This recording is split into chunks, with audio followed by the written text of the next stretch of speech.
Dear students, good morning. మనం last క్లాస్లో తరంగాలు అనేటువంటి చాప్టర్ నుంచి విస్పందనాల సమీకరణం అంటే విస్పందన వ్యూహాల సమీకరణం విస్పందనాల యొక్క ఉపయోగాలు చెప్పుకోవడం జరిగింది. నెక్స్ట్ ఇంపార్టెంట్ టాపిక్ వచ్చేటప్పటికి ఈ తరంగాల్లో 8 మార్కుల ప్రశ్నగా మనకు ఇప్పుడు అడుగుతున్నాడు. ఆ ప్రశ్న డాప్లర్ ఎఫెక్ట్. డాప్లర్ ఫలితం.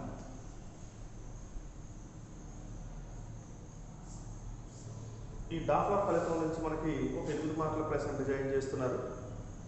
ఈ సంవత్సరం మనకి 100% సిలబస్లో ఉంది కాబట్టి పరీక్షలకి డాప్లర్ ఎఫెక్ట్ కూడా 100% సిలబస్లో ఉంది.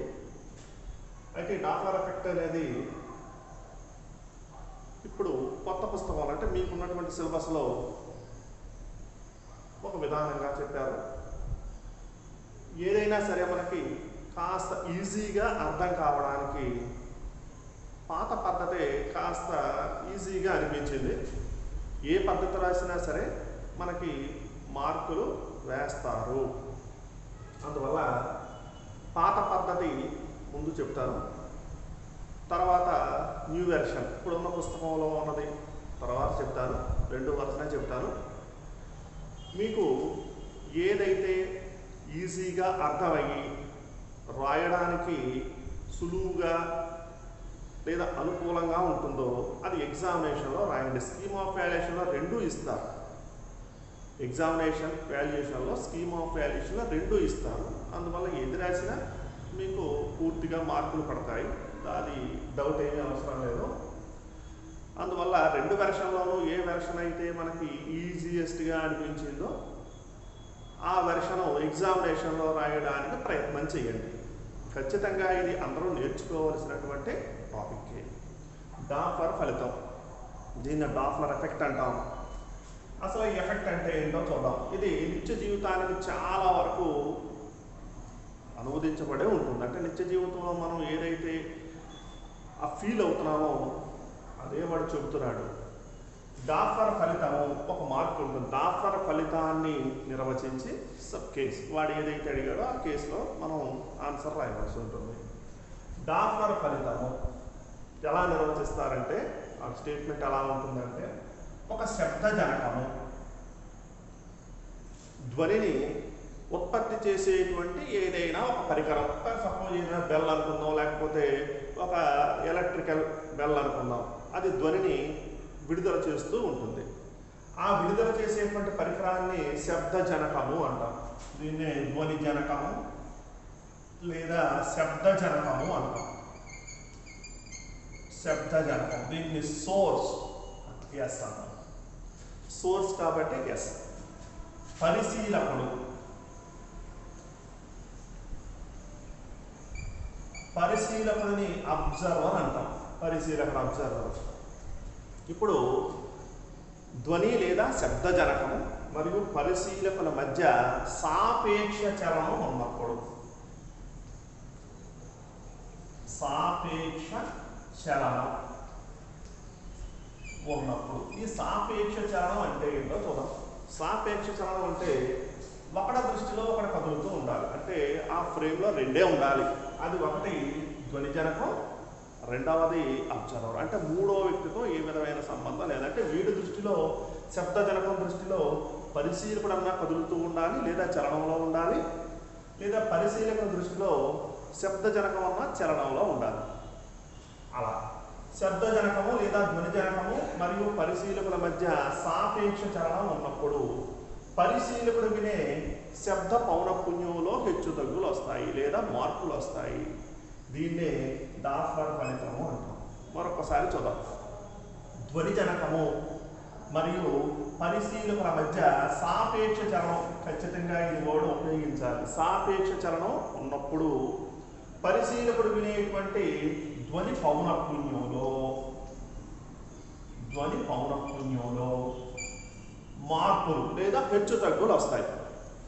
ఈ విషయాన్ని ఏమంటామంటే డాప్లర్ ఫలితం. ఈజీగా రాసేస్తాం. పరిశీలకుడు మరియు ధ్వనిజనకాల మధ్య సాపేక్ష చలనం ఉన్నప్పుడు పరిశీలకుడు వినేటువంటి శబ్ద పౌనఃపున్యం లేదా ధ్వని పౌనఃపున్యంలో మార్పులు లేదా హెచ్చు తగ్గులు వస్తాయి. ఈ దృగ్విషయాన్ని మనం డాఫ్లర్ ఫలితం అంటాం. ఇది నిజ జీవితంలో మనకి ఆ ఫీల్ జరుగుతూ ఉంటుంది.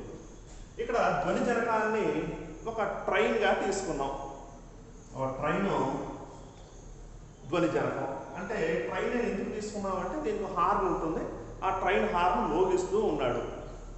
ఇప్పుడు మనం ప్లాట్ఫామ్ మీద మనం నిలబడి ఉన్నాం. ప్లాట్ఫామ్ మీద అనేక మంది ప్రజలు ఉన్నారు. వాళ్ళతో మనకి ఏ విధమైన సంబంధం లేదు. మన దృష్టిలో సోర్సు అబ్జర్వర్ రెండే. ఇప్పుడు ఈ ట్రైను సిగ్నల్ పడకుండా, సిగ్నల్ పడలేదు, కాస్త దూరంలో ఆగి ఉంది. సిగ్నల్ కోసం నిరంతరం హార్న్ మోగిస్తూ ఉన్నాడు. పరిశీలకుడు ఒక చోట నిలబడి ఉన్నాడు.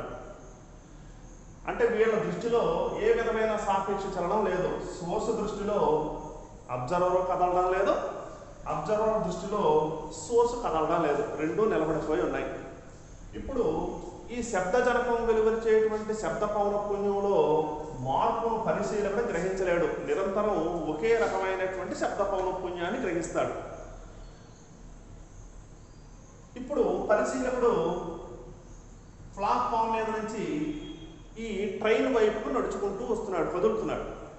అప్పుడు నెమ్మదిగా వాడు వినేటువంటి శబ్ద పౌనఃపున్యం నిరంతరం ఏమవుతూ ఉంటుందంటే వాడు నడుచుకుని వచ్చే కొలది నిరంతరం పెరుగుతూ ఉంటుంది. మనం మామూలుగా గమనిస్తామంటే ట్రైన్ అక్కడ ఆగిపోయింది, మనం ట్రైన్ వైపుకి వెళుతున్నాం. వాడు హార్న్ మోగిస్తూ ఉన్నాడు. దగ్గరికి వెళ్ళే కొలది మనకు చెవికి వినిపించేటువంటి శబ్ద పౌనఃపున్యం ఎక్కువ అవుతూ ఉంటుంది, గట్టిగా వింటాం. అలాగే ఈ పరిశీలకుడు దూరంగా కదులుతూ ఉన్నాడు. శబ్దజనక నిలబడే ఉంది, అంటే నిశ్చల స్థితిలోనే ఉంది. అప్పుడు మనం ఎలా ఫీల్ అవుతామంటే పౌనఃపున్యంలో తగ్గుదలను ఫీల్ అవుతాం. నెమ్మదిగా వింటాం, అంటే దూరంగా వెళ్ళిపోయే కొలది శబ్ద పౌనఃపున్యం తగ్గిపోతుంటుంది. అంటే బిగ్గరగా అనేటువంటి ధ్వని తీవ్రత అనేది తగ్గిపోతూ ఉంటుంది. అలాగే పరిశీలకుడు ఇక్కడ నిలబడి ఉన్నాడు ప్లాట్ఫామ్ మీద. ట్రైను ప్లాట్ఫామ్ మీదకి వస్తూ ఉంది. శబ్దజనకం ఎటువైపు కదులుతుందండి? పరిశీలకుని వైపు కదులుతూ ఉంది. వీడు నిలబడే ఉన్నాడు.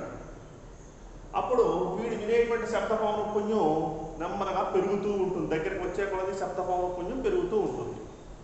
అలాగే ట్రైన్ పరిశీలకుడి నుంచి దూరంగా వెళ్ళిపోతూ ఉంది. అప్పుడు పరిశీలకుడు వినేటువంటి శబ్ద పౌనఃపున్యం తగ్గుతూ ఉంటుంది. అలాగే పరిశీలకుడి వైపుకి శబ్దజనకం కదులుతూ ఉంది. వీడు కూడా పరిశీలకుడు కూడా శబ్దజనకం వైపు కదులుతూ ఉన్నాడు.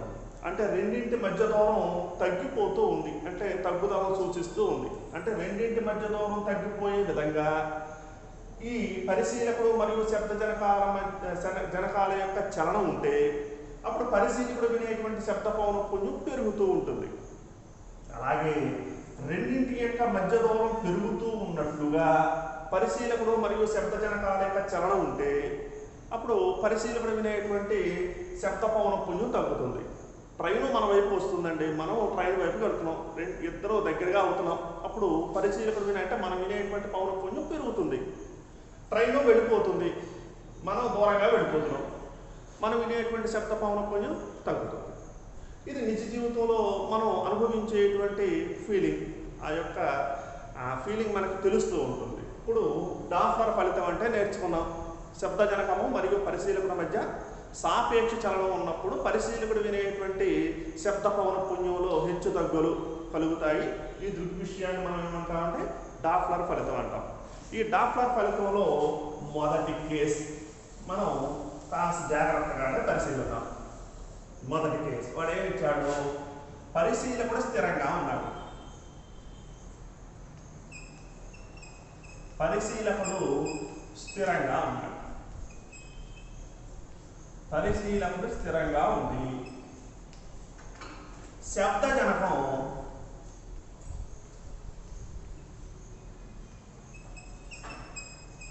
పరిశీలకుని వైపు కదులుతుంది.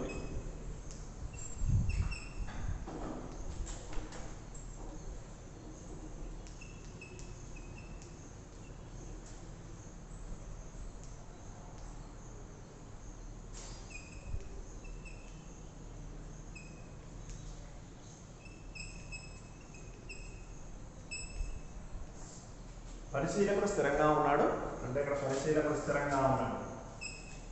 శబ్దజనకం పరిశీలకుని వైపు కదులుతూ ఉంది. ఇప్పుడు పరిశీలకుడు వినేటువంటి శబ్ద పౌనఃపున్యంలో ఏ విధమైనటువంటి మార్పు వస్తుంది అది గమనించాలి. ఇది ఫస్ట్ కేస్. ఇప్పుడు పరిశీలకుడు ప్లాట్ఫామ్ మీద నిలబడి ఉన్నాడు. ట్రైను ఇప్పుడు ఈ కేసులో పరిశీలకుడు స్థిరంగా ఉండి శబ్దజనకం పరిశీలకుని వైపు కదులుతుంది. అంటే మన నిత్య జీవితంలో మనం ఫ్రెండ్ అని రిసీవ్ చేసుకోవడానికి ప్లాట్ఫామ్ మీద ఒక చోట నిలబడి ఉన్నాం. ట్రైను ప్లాట్ఫామ్ అంటే స్టేషన్లోకి వస్తూ రావడానికి సిద్ధంగా ఉంది. కానీ దానికి ఇంకా ఏ విధమైనటువంటి సిగ్నల్ పడలేదు. అందువల్ల స్టేషన్కి కొంత దూరంలో అది ఆగి నిరంతరం హార్న్ మోగిస్తూ ఉన్నాడు.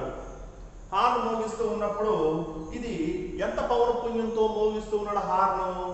శబ్దజనకం యొక్క పౌనఃపున్యం n. శబ్దజనకం ఎంత పౌనఃపున్యంతో హార్న్ మోగిస్తున్నాడంటే n పౌనఃపున్యంతో. అంటే శబ్దజనకం యొక్క పౌనఃపున్యం n. అంటే అర్థం ఏంటి? ఒక సెకండ్ కాలంలో n తరంగాలను ఇది విడుదల చేస్తుంది. పౌనఃపున్యం అంటే ఒక సెకండ్ కాలంలో విడుదలయ్యేటువంటి తరంగాల సంఖ్యను పౌనఃపున్యం అంటాం. అంటే శబ్దజనకం ఒక సెకండ్ కాలంలో n తరంగాలను రిలీజ్ చేస్తుంది. n తరంగాలు ఎక్కడి నుంచి ఎక్కడ బయలుదేరే? గాలిలో ప్రయాణించి ఈ పరిశీలకుని చేరాయి. పరిశీలకుడు ఏం చేస్తున్నాడు? ఒక సెకండ్ కాలంలో n తరంగాల్ని గ్రహిస్తున్నాడు. ఇది ఒక సెకండ్ కాలంలో n తరంగాలను విడుదల చేస్తే పరిశీలకుడు కూడా ఒక సెకండ్ కాలంలో n తరంగాల్ని గ్రహిస్తున్నాడు. అంటే పరిశీలకుడి పౌనఃపున్యం ఎంతండి? n.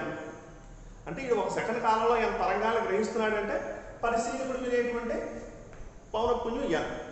అంటే శబ్దజనకం యొక్క పౌనఃపున్యం పరిశీలకుడు వినే పౌనఃపున్యంలో ఏ విధమైన మార్పు లేదు. ఎప్పుడండి కండిషను?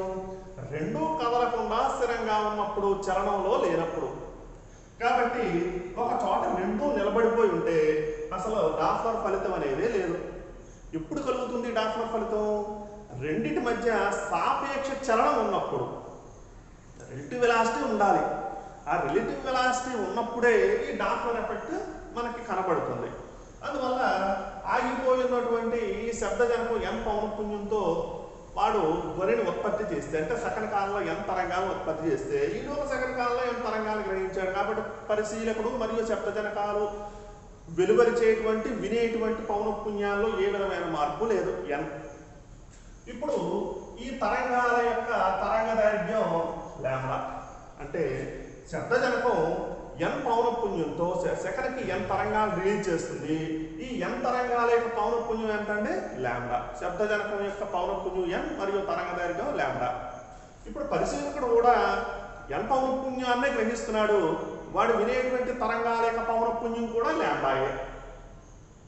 ఇప్పుడు ఈ రెండింటి మధ్య శబ్దం ఎలా ప్రయాణిస్తుందండి? ఈ గాలిలో ప్రయాణించి చేరుతుంది. అందువల్ల SOల మధ్య దూరం కడదాం. SOల మధ్య దూరం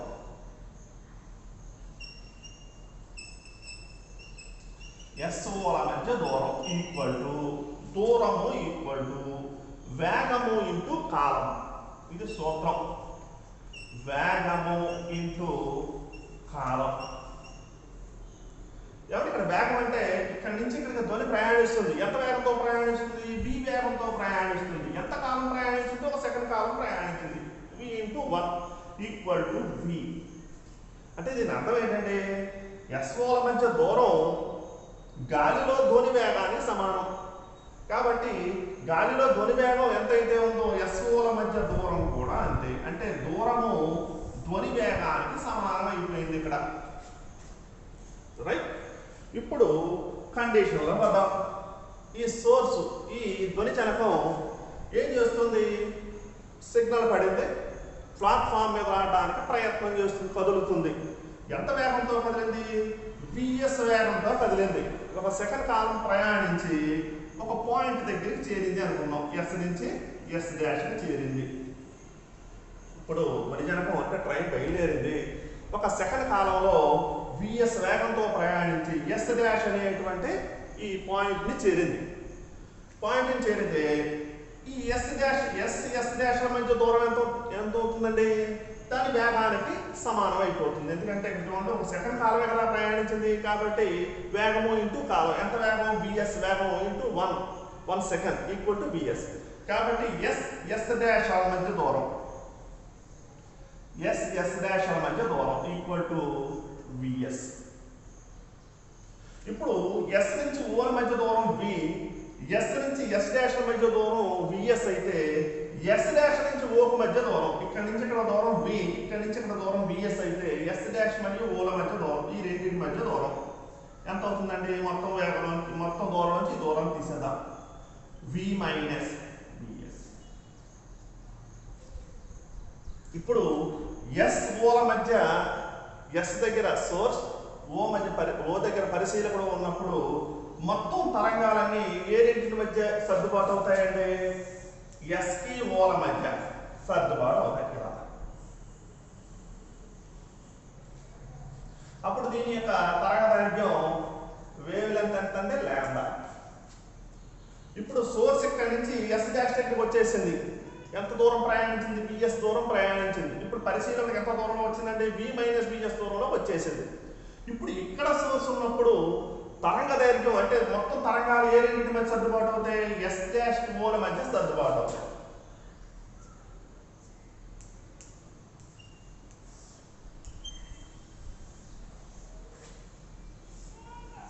అంటే విఎస్ దూరంలో కొంత తరంగ దైర్ఘ్యం తగ్గిపోయింది. ఇది ఎంత దూరం ప్రయాణిస్తే అంత తరంగ దైర్ఘ్యం తగ్గిపోతుంది. ఇప్పుడు పరిశీలకుడు ఎంత తరంగ దైర్ఘ్యాన్ని వింటాడో లాంబ్డా తరంగ దైర్ఘ్యాన్ని వినడు.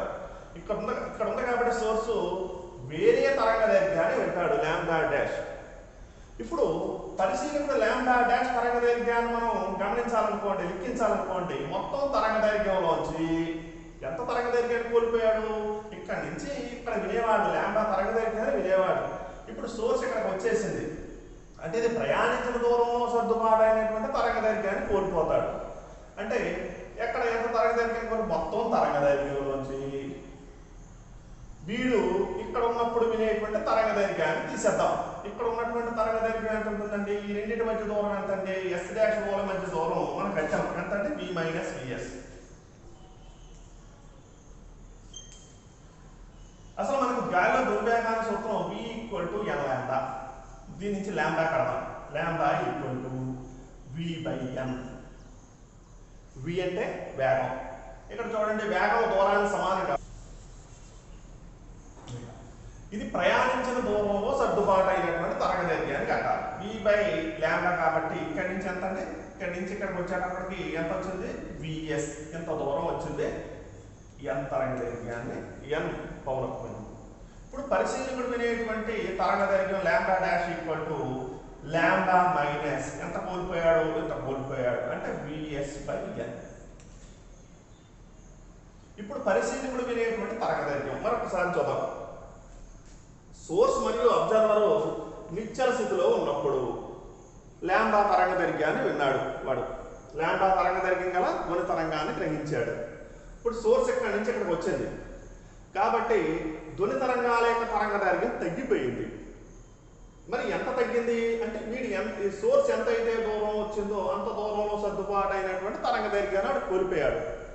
అందువల్ల పరిశీలకుడు వినేటువంటి తరంగ దైర్ఘ్యం lambda dash equal to lambda minus ఎంత అండి? ఎంత దూరం వాడు ప్రయాణించాడు? విఎస్ వేగంతో ప్రయాణించాడు బై ఎన్. ఎంత తరంగ దైర్ఘ్యాన్ని వాడు విన్నాడు. ఇప్పుడు పరిశీలకుడు వినేటువంటి శబ్ద పౌనఃపున్యం ఎన్ డాష్ ఈక్వల్ టు సూత్రం ఏంటంటే ఎన్ డాష్ అంటే వి బై తరంగ దైర్ఘ్యం ఎంత అంటే lambda dash that equal to V by lambda dash అంటే మళ్ళీ ఎంత ప్రతిక్షేపించుకోవాలి? Lambda minus VS by N. Lambda minus VS by N. ఇప్పుడు lambda minus VS by N మనం సింప్లిఫై చేస్తే పరిశీలకుడు వినేటువంటి ధ్వని పౌనఃపున్యం lambda dash equal to V by మళ్ళీ లాంబ్డా బదులు ఎంత రాసుకోవచ్చు అండి? V equal to N lambda కాబట్టి lambda equal to V by N. V by N minus VS by ఎన్.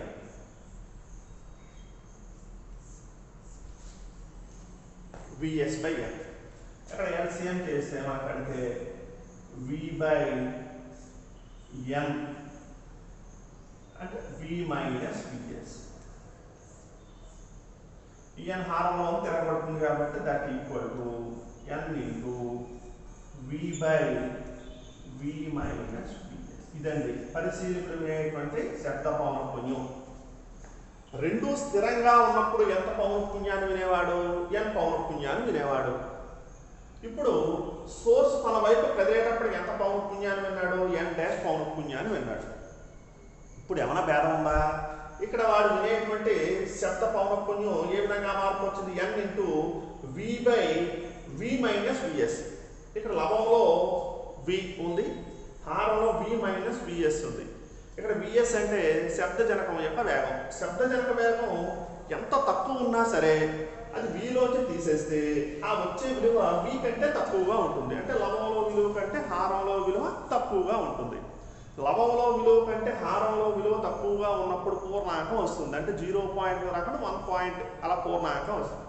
పూర్ణాంకంతో ఒక విలువను గుణిస్తే వచ్చేటువంటి విలువ ఆ పూర్ణాంకం అంటే ఆ విలువ కంటే ఎక్కువ ఉంటుంది. అంటే ఇది బెస్ట్ అయితే మనకి 1 పాయింట్ మీద వచ్చినప్పుడు ఎంతో గుణిస్తే ఆ వచ్చేటువంటి ఫలిత విలువ n కంటే ఎక్కువ ఉంటుంది. ఆ n కంటే ఎక్కువ ఉన్నటువంటి విలువ దేనికి సమానం అండి? n డాష్కి సమానం. కాబట్టి n డాష్ అంటే పరిశీలింపబడేటువంటి ధ్వని పౌనఃపున్యం శబ్ద పౌనఃపున్యం కంటే ఎక్కువ ఉంటుంది. ఇది మన జీవితంలో చూస్తూనే ఉంటాం. మనం ఇక్కడ నుంచి ఉన్నాం, ట్రైన్ మన వైపు వస్తూ ఉన్నప్పుడు మనం వినేటువంటి పౌనఃపున్యం పెరుగుతూ ఉంటుంది అని చెప్తున్నాడు. శబ్ద పౌనఃపున్యం అంటే పరిశీలకుడు వినేటువంటి ధ్వని పౌనఃపున్యం శబ్ద పౌనఃపున్యం కంటే ఎక్కువ ఉంటుంది. ఇది మొదటి టాపిక్. ఆ టాపిక్ ఏంటంటే పరిశీలకుడు స్థిరంగా ఉండి శబ్దజనకం పరిశీలకుడు వైపు కదులుతూ ఉన్నప్పుడు వాడు వినేటువంటి ధ్వని పౌనఃపున్యం ఏ విధంగా మారుతుంది. ఇదిగోండి శబ్ద పౌనఃపున్యం మరి శబ్దజనకం మరియు పరిశీలకుడు రెండు స్థిరంగా ఉన్నప్పుడు శబ్ద పౌనఃపున్యం పరిశీలకుడు వినేటువంటి పౌనఃపున్యంలో ఏ విధంగానూ మార్పు ఉండదు అని తెలిసింది. ఇప్పుడు శబ్దజనకం vs వేగంతో s డాష్ దగ్గరికి వచ్చింది. అప్పుడు ఏం జరిగింది? మనం ఎలా మొదలు పెట్టామంటే SOల మధ్య దూరం కట్టాం. SOల మధ్య దూరం ఈక్వల్ టు వేగము ఇంటూ కాలం. వేగం ధ్వని వేగం v into column 1 second that equal to v. అంటే వాటి మధ్య దూరం ధ్వని వేగానికి సమానమైపోయింది.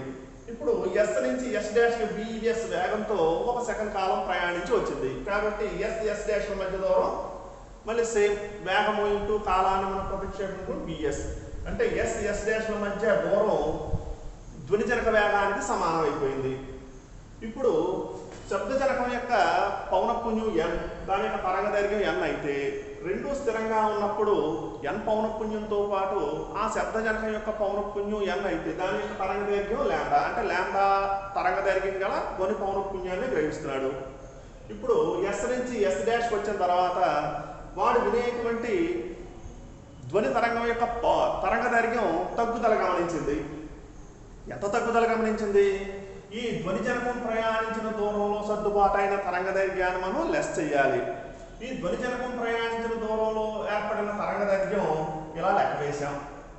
v equal to n lambda నుంచి తరంగదైర్ఘ్యం lambda equal to v by n. ఎంత అంటే v అంటే వేగం, శబ్దజనకం యొక్క వేగం ఎంతంటే vs బై n. ఇక్కడ ఒక టాపిక్. ఇప్పుడు ఎంతాడు ఇక్కడ గ్రహిస్తున్నాడు? ఎంత తరంగదైర్ఘ్యాన్ని గ్రహిస్తున్నాడు? s డాష్ దగ్గరికి వచ్చింది కాబట్టి లాంబ్డా డాష్ తరంగదైర్ఘ్యాన్ని పరిశీలకుడు గ్రహిస్తున్నాడు అనుకుంటే లాంబ్డా డాష్ ఈక్వల్ టు మొట్టమొదటి లాంబ్డా తరంగదైర్ఘ్యాన్ని గ్రహించేవాడు శబ్దజనకం ఇక్కడ నుంచి s డాష్కి వచ్చేటప్పటికి ఎంత అయితే కోల్పోయాడో ఆ కోల్పోయిన తరంగదైర్ఘ్యాన్ని వేసేసాం. ఇప్పుడు పరిశీలకుడు అంటే ఎంత తరంగదైర్ఘ్యాన్ని వాడు గ్రహిస్తున్నాడు s డాష్ దగ్గరికి వచ్చిన తర్వాత. s డాష్ దగ్గరికి వచ్చిన తర్వాత వాడు మనకు తరంగదైర్ఘ్యం కావాల్సిందే, పౌనఃపున్యం కావాలి. పౌనఃపున్యాన్ని n డాష్ అనుకుంటే n equal to v by lambda dash. ఈ లాంబ్డా డాష్ మనకి ఈ ప్లేస్లో ఈ విలువను ప్రతిక్షేపణ చేస్తారు. అంటే v by lambda minus vs by lambda, ఈ vs బై n.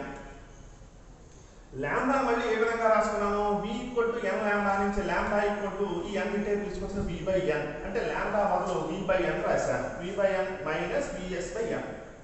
ఇక్కడ కాసాగు n కట్టాను, LCM n కడితే v మైనస్ vs. ఈ n పైకి వెళ్ళింది. vs ఎంత తక్కువ చిన్న విలువ అయినా సరే v లోంచి తీసేస్తే వచ్చేటువంటి విలువ చాలా స్వల్పంగానే, ఇది ఎంత స్వల్పమైనా సరే వీలోకి తీసేస్తే వచ్చేటువంటి విలువ వీ కంటే తక్కువగా ఉంటుంది. అన్న హారంలో విలువ తక్కువ, హారంలో విలువ తక్కువ కాబట్టి డెసిమల్ దశాంశంలో రాకుండా పూర్ణాంకం వస్తుంది. పూర్ణాంకంలో గుణిస్తే వచ్చేటువంటి విలువ ఆ పూర్ణాంకం కంటే ఎక్కువ ఉంటుంది. అంటే ఎన్ని 1 పాయింట్తో ఉన్నటువంటి ఈ విలువని గుణిస్తే వచ్చేటువంటి విలువ n కంటే ఎక్కువ ఉంటుంది. ఆ n కంటే ఎక్కువ ఉన్న విలువ దేనికి సమానం అంటే n డాష్ కి సమానం. కాబట్టి n dash is greater than n. శబ్దజనకం పరిశీలకుని వైపు కదులుతూ ఉన్నప్పుడు పరిశీలకుడు వినేటువంటి శబ్ద పౌనఃపున్యం రాను రాను పెరుగుతూ ఉంటుంది. ఇది డాల్ఫర్ ఫలితం యొక్క మొదటి నియమం, మొదటి కేసు. నెక్స్ట్ క్లాస్లో రెండవ కేసు చూద్దాం. Thank you.